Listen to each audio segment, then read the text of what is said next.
Dear candidate and parent, MCC की तरफ से कुछ बड़ी अपडेट्स हैं जो आपसे शेयर करने वाला हूं। जैसा कि आप सब जानते हैं, आज एमसीसी के तरफ से 2025 के लिए काउंसलिंग की जो रजिस्ट्रेशन है वो ऑलरेडी शुरू हो चुकी है। लिस्ट ऑफ पार्टिसिपेटिंग इंस्टीट्यूशंस भी अपडेट हो गया है, लेकिन वहां पे कोई भी बदलाव नहीं है। जो कॉलेजेस लिस्ट से हटाए गए हैं वो भी वहां पे फिलहाल दिखाई दे रहे हैं। एमसीसी ने अपनी काउंसलिंग का ब्रोशर भी जारी कर दिया है, लेकिन ब्रोशर में भी कोई बदलाव अभी तक पता नहीं चला है। हालांकि कई जगह पे वहां 2025 की जगह 2023 लिखा हुआ है, तो शायद इसे भी अपडेट किया जाएगा। और एक बहुत बड़ी अपडेट है, एक नोटिस आई है एनआरआई कैंडिडेट्स के लिए, और एनआरआई कैंडिडेट्स का जो क्राइटेरिया है इसे बदल दिया गया है। जी हाँ, लंबे समय से एनआरआई में फेक डॉक्यूमेंट्स बनाकर एडमिशन का सिलसिला चल रहा था। जो मेरे पुराने दर्शक हैं वो जानते हैं, पिछले कई साल से अपने वीडियोस में मैं लगातार इस बात को लेकर वार्निंग देता आया हूं, लेकिन जो भी कार्रवाई चल रही थी फेक डॉक्यूमेंटेशन पे एडमिशन की, इसको लेकर एजेंसियां बहुत सख्त थीं। पिछले एक साल में कई सारे राज्यों में कई सारे कॉलेजेस में रेड भी पड़ी है ईडी की और सीबीआई की, और उसको लेकर कानूनी कार्रवाई भी चल रही थी। अब जो बड़ी अपडेट है वो ये कि एनआरआई की स्पॉन्सरशिप कैटेगरी एमसीसी में स्क्रैप कर दी गई है। जी हाँ, जो लेटेस्ट नोटिस है एमसीसी पर आप देख सकते हैं, notice to candidate admission procedure under NRI quota. यहाँ पे यह बात स्पष्ट की गई है, candidate seeking admission under the NRI non-resident Indian quota are advised to carefully read and comply with the following eligibility criteria and application procedures. Number 1 पे लिखा है eligibility criteria and required documentation.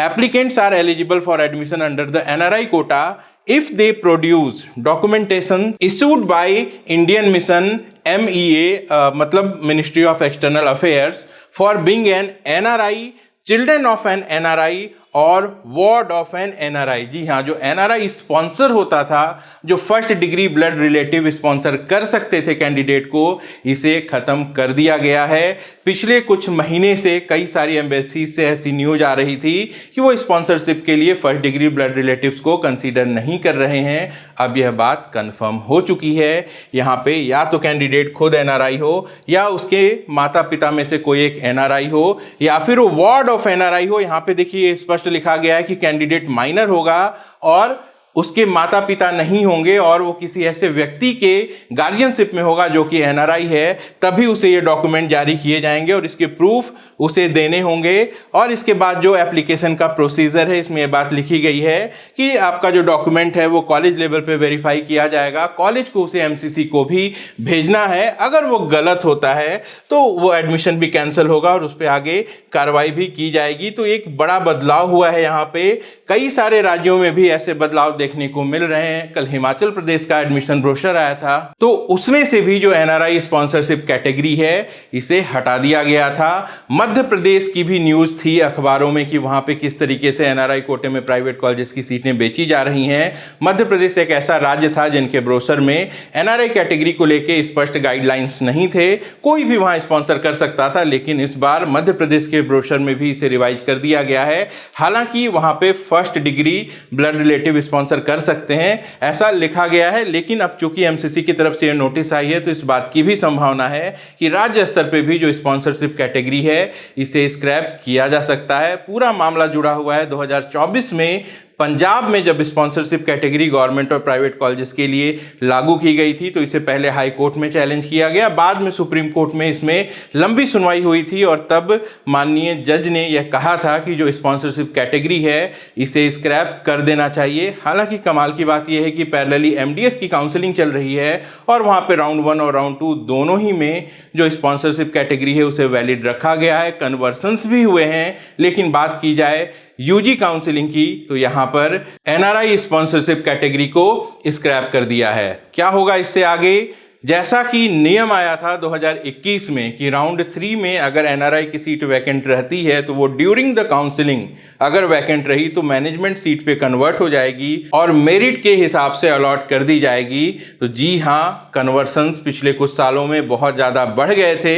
इसको भी लेकर कुछ चौंकाने वाले आंकड़े हैं, पहले आपको वो दिखा देता हूं, फिर हम कट ऑफ पर बात करेंगे। हर साल एमसीसी में काउंसलिंग से पहले एनआरआई कन्वर्सन के लिए एक नोटिस आती है।